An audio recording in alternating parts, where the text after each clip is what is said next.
House Leader for the third party.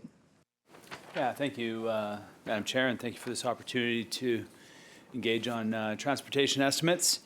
Just want to start with the rapid bus plans for the Capital Regional District, or it's the Capital Region here, I'll just say. I guess the Route 95, the Blink RapidBus, was opened, good news, opened ahead of schedule. I believe it was ahead of schedule.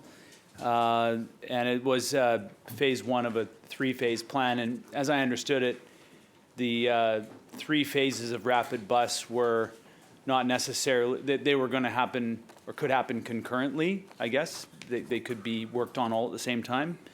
So with the province and BC Transit recently announcing the completion and the opening of the West Shore to downtown line, 14 months ahead of the three-year plan, along with three other important pieces to the Mackenzie and the Peninsula lines now completed, what's the province's plan to implement the Mackenzie and the Peninsula rapid bus lines?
Minister.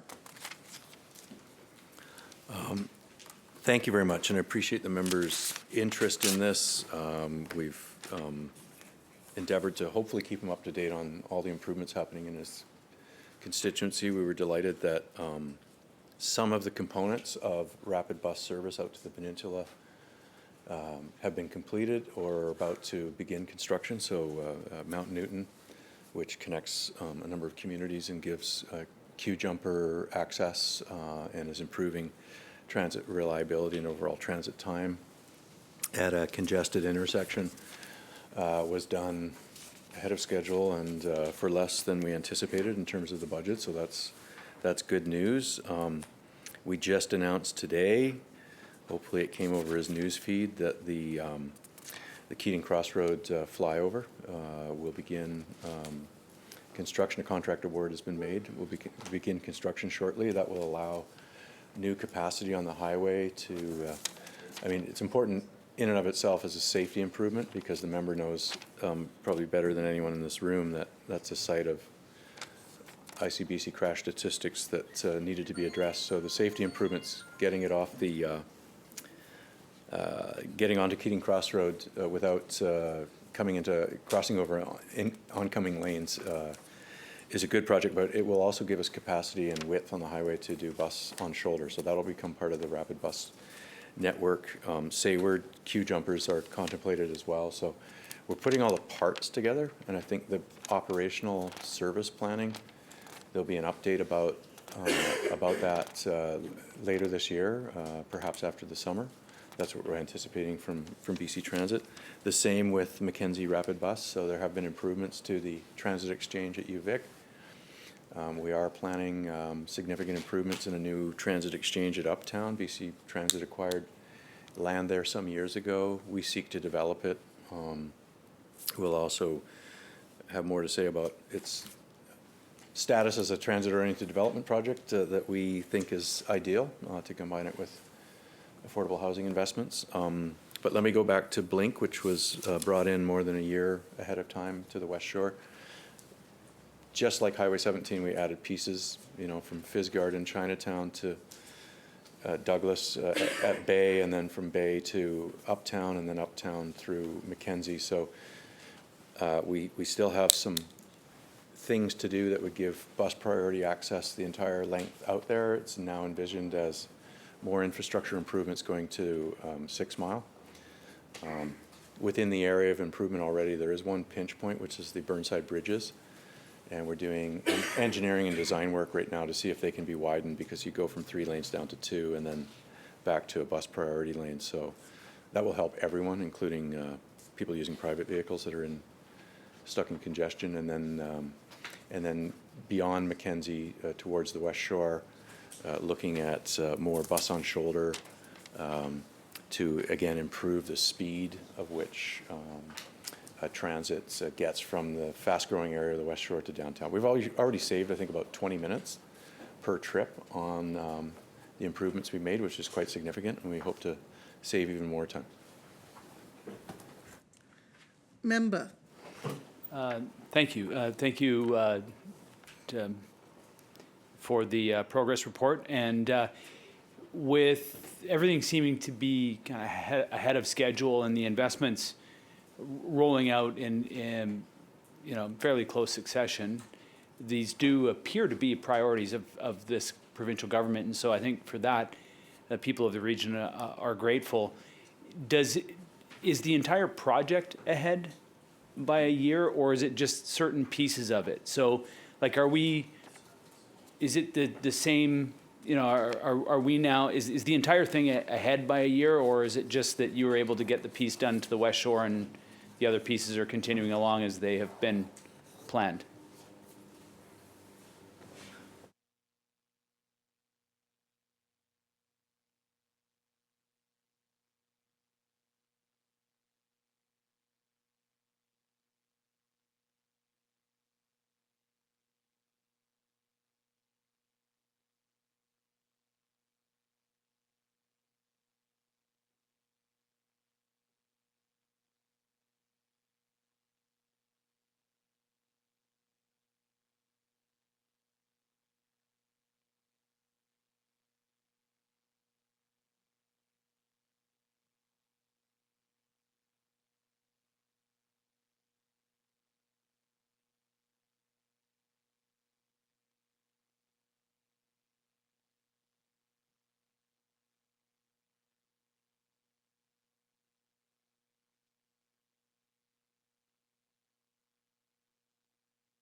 Minister. Thank you. So the service from the West Shore to downtown under this new branded Blink service with all the technology that's coming in, time to stop and the frequency there, the service expansion, if you will, is more than a year ahead. So I think it was about 15 months. We'd expected it to be introduced sometime in 2024, and we launched it last week. Like I said, though, to the member chair through you, we are continuing to do some of the highway alignment improvements, including the Burnside bridges and the bus on shoulder. So the service is launched, and we contemplate more infrastructure improvements that support the service that is now operating. I would also just note that one of the things that's allowing us to support a number of projects, capital projects in the BC Transit system and communities around BC is the current budget before us, which is really ramping up from where we were in terms of investment just a few years ago. So this service plan will include $1.2 billion over the next 3 years in BC Transit, not TransLink, BC Transit capital improvements. It's about a 4.5-fold increase from where we were just 5-6 years ago. So more projects, larger projects, and new types of service like bus rapid transit are some of the things that are supported by this enhanced investment. Member. Thank you. I appreciate the minister offering me a good segue to major projects, because one of the major pieces that remains that is going to be needed for an effective rapid bus system, and one that I think we've known for a long time on the Saanich Peninsula, is Beacon Avenue and Highway 17 in Sydney. And certainly I've had lots of conversations with Mayor Cliff McNeil-Smith from Sydney. There were some, I think, decisions that were made around where the placement of their public safety building was put that I think impacted the bigger discussion about what to do with Beacon and the Highway 17 interchange. I'm not assuming that any or many conversations have been had with the town of Sydney, but what's the plan for the Beacon Avenue interchange, or the Beacon Avenue traffic light as it is right now, with respect to the rapid bus, and just overall planning and traffic movements on the Saanich Peninsula in that community?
Minister.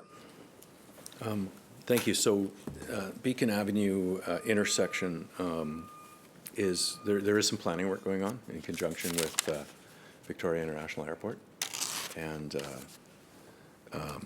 so that may inform some things that we contemplate doing later, but it's early stages of planning right now.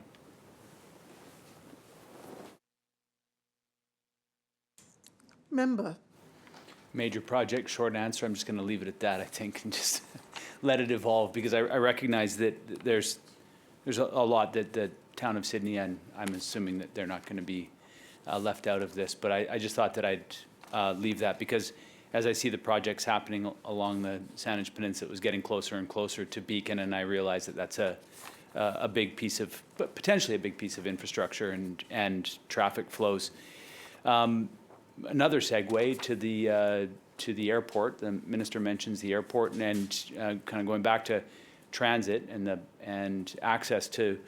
We're still seeing passengers or people that are hoping to get to or from the airport dragging their luggage along because the bus connectivity at Victoria International Airport, or capital city, major city in British Columbia, and the connectivity of BC Transit is not what the users of the airport need. So I'm just wondering if the minister can provide some comment on whether or not we can see that service increased in the coming years.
Minister. Thank you very much, and thank you to the member for the question. So there's a lot of interest in sort of intermodal transportation service from one form of transportation to another. The member is undoubtedly aware of some of the BC Transit Express service that services BC ferries, by way of an example. I think there is a lot of interest and potential to do the same at YYJ.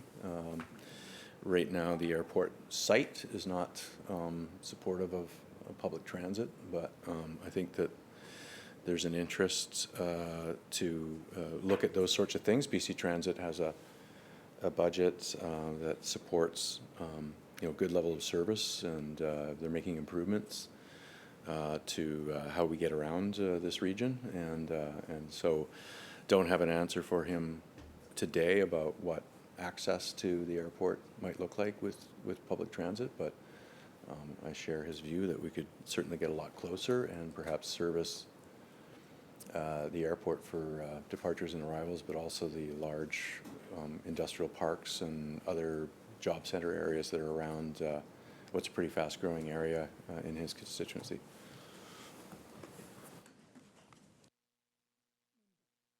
Thank you, and no doubt the is it correct? Would it be correct to call it a hub and spoke that basically a rapid bus would provide? You've got the main spine where you'd get regular bus service, and then maybe have neighborhood bus services collecting people and bringing them to that rapid bus. No doubt, I imagine all of those neighborhoods surrounding Highway 17 could be well served by that, and the airport be one of them. I can't imagine there being another airport with this amount of traffic that comes through it that is so underserved by transit.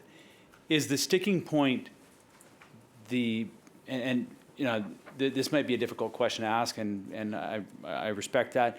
Is the sticking point the airport authority, or is the sticking point BC Transit? Like, why is it that for so many years this site has been so difficult to serve with BC Transit?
Minister. Thank you very much. So to the member, I appreciate his question, because this has been a service gap for a long, long time. And I think one of the reasons why the McTavish Exchange, which has really good station infrastructure that's covered, dry, that will be integrated into RapidBus down the peninsula, but it also provides an opportunity to have a pretty short and frequent service to the airport. I do know that the airport, like a lot of different travel modes, really got hammered in the pandemic, so the number of daily flights in and out of YYJ was severely impacted. They're not back to what they were, but they have recovered considerably, so I would expect some of the mayors around the table at the Transit Commission working with the executive team at BC Transit to renew some of the periodic discussions they've had about how they can fix that sort of gap, that service gap. Member. Excellent. Thank you. I'm just going to shift gears here, Minister, and just talk or ask a few questions about the road infrastructure on the Southern Gulf Islands. Not sure if the minister needs. Good. Another part of the answer from the last question. Okay. I want to, while the minister does that, I think that it's important just to acknowledge the people that my office works with on a regular basis. Michael Pearson, Sean Haley, and the whole team that serves the southern Vancouver Island region that includes the southern Gulf Islands. This transportation tends to be one of the higher volume sources of email correspondence into my office for a variety of reasons that we've talked about over the years here in budget estimates with yourself and with the former Minister of Transportation. So I want to just, I think, frame this that we have an incredible service provided by the Ministry of Transportation to be able to pass these along and to get answers back, and that has a great deal to do with the people that are working in the region. So I just wanted to acknowledge that. However, that said, we have road quality that's deteriorating on the southern Gulf Islands. I've been raising it now every year since I was elected in 2017. The maintenance budgets and the road the budgets to rebuild those roads is just not there, and in some cases the road right-of-ways aren't there, and so there's incredible challenges. And I'm just wondering if maybe the minister can highlight what the plan might be to maintain or to fix those deteriorating roads, many of which that are very low volumes, but we hear about on a regular basis.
Minister.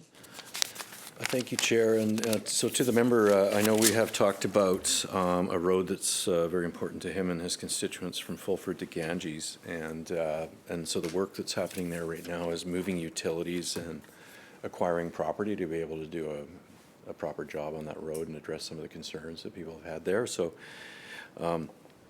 one thing that has come to our attention in the ministry is that there are drainage issues that are maybe more significant than we anticipated. So it has delayed things on getting towards a project that has construction activity on it. So what we're endeavoring to do is to tender late this year once the project definition is completed and begin paving next year. So that's obviously one of the more important road networks on that largest of the Gulf Islands.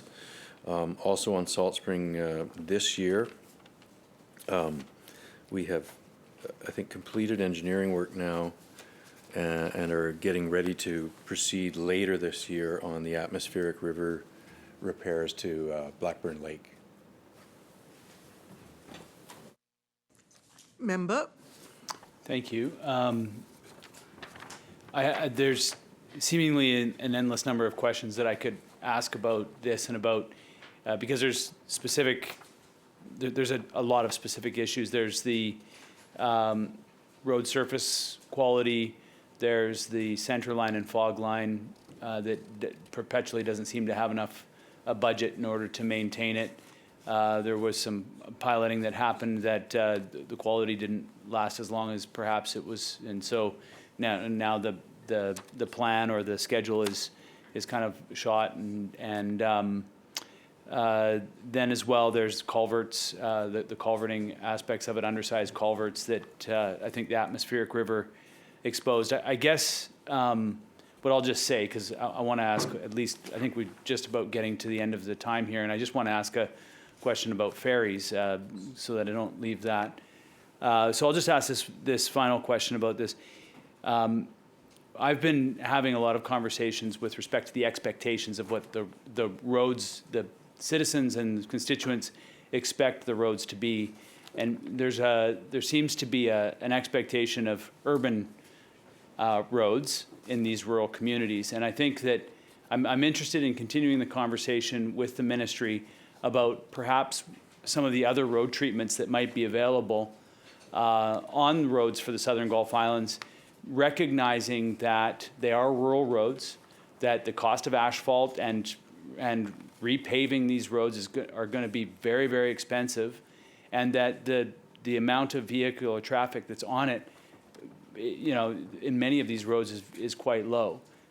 Fulford Ganges being the exception, I think that's a very well-traveled road. So I just wanted to leave that with the minister, because I think that there is an opportunity for us to have kind of open dialogue with the residents on the Southern Gulf Islands to say, how can we get good quality roads, but that they not necessarily meet the urban construction standards that you're used to, having just moved from a community or whatever. And I've started that conversation a variety of times, and I'd be very interested to continue it, because I think that it would help manage a lot of the expectations that people have, and not in a bad way, but just in an open way. This is what we can do, this is what we can maintain, and here's the reality, and how do we match that? And that's a statement. You can answer the question, or I can move on to BC ferries. It's up to you. Okay, thank you.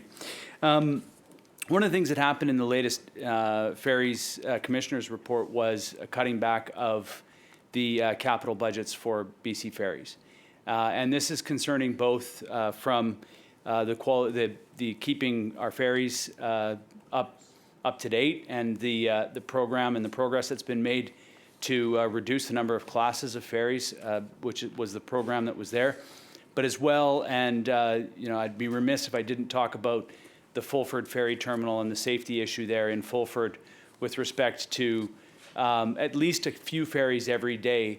The traffic spills out into the neighborhood and really blocks the ability for people to get in and out, and first responders to get in and out if that's necessary. Just, I think, trying to get from the minister's perspective what impact the ferry commissioner's recommendations and the cutting back of the capital budgets are going to have and what role does the ministry play in ensuring that situations like the Fulford Terminal get resolved while also managing the fiscal reality of the BC Ferries network.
Minister. Thank you, Chair. So let me just go back briefly to Salt Spring Island, because I meant to, when I was talking about Blackburn Lake, and then the member quite rightly talked about, you know, what's the appropriate infrastructure in many locations that are now prone to flooding with the changing weather and all those sorts of things. That is actually one of the delays that is still being figured out on the design. Is do we go with an enlarged culvert, or is a bridge structure going to be required? So we'll keep the member informed about that, but it is, you know, new thinking around how you manage water and significant precipitation all at once, atmospheric rivers, those sorts of things. So what happened last time is protected going forward. The line painting is not a Saanich Gulf Islands issue, I can assure the member.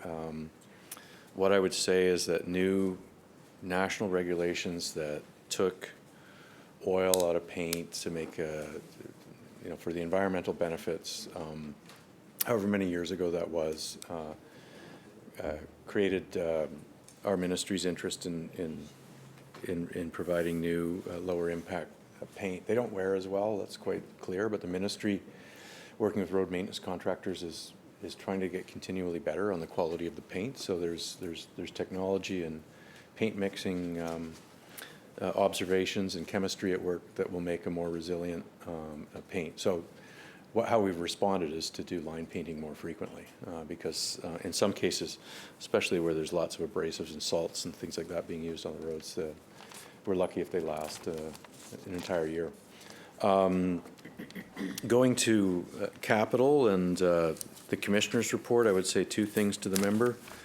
One is the preliminary report for the next performance term that was released on March 31st is still open for public comment by members of the legislature and their constituents until June, I believe. Let me get the precise date. I will put it into the record when I have the precise date, but this is going to be a very large capital plan for BC Ferries, in part because the age of the vessels, and there's just kind of a lump in the capital and the fleet in BC Ferries that is coming due, despite some really impressive simplifications and streamlining and new vessels that have entered into service. There's also the deferral that happened during the pandemic in response to financial uncertainties. The company made very deliberate decisions to not expose itself to new debt and borrowing and with an unknown ability to repay it coming out of the pandemic. So this will partially address that. As the commissioner herself noted, the $5.2 billion 12-year capital plan proposed by BC Ferries is the most ambitious in the company's history. Her preliminary examination of that was to determine, and this is, of course can be revised by her, but to determine that about $330 million of that could be further deferred or avoided altogether. So in percentage terms on $5.2 billion, it's a very modest adjustment. I don't have the details about which projects would be changed, reduced in scope, or avoided, but I can again commit to the member to see if any of that affects Fulford or any other areas that might be of concern to him. But I think it's fair to say, even at this preliminary stage of the commissioner's work, we're going to have a very robust, large, ambitious capital plan likely to be approved. September 30th will be the final ruling around the price cap for Performance Term 6, which includes the embedded capital plan with that. The province doesn't fund capital directly in this new independent model, but obviously we support their operations, which are critical to their revenues and their retained earnings and other things that do support their capital investments.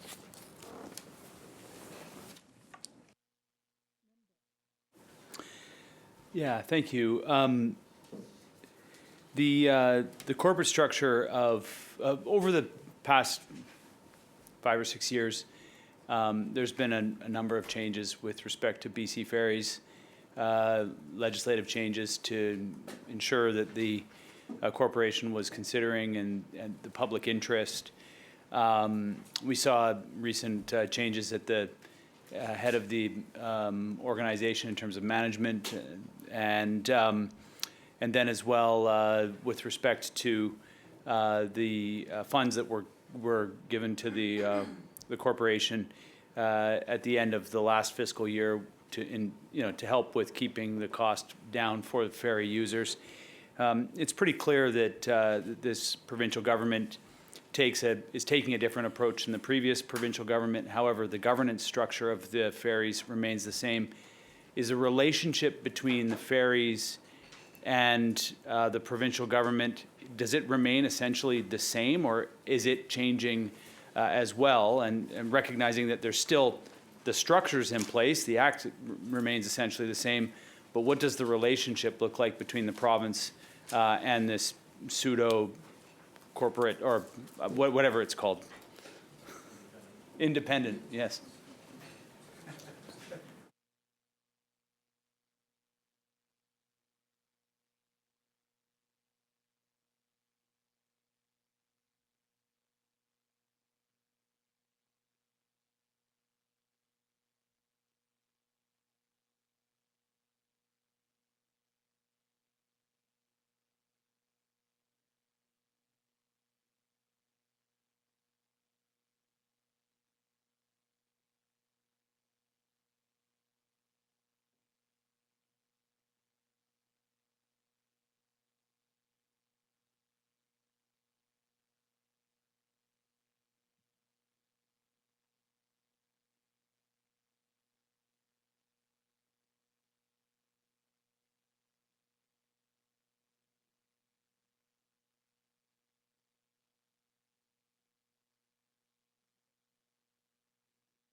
Minister.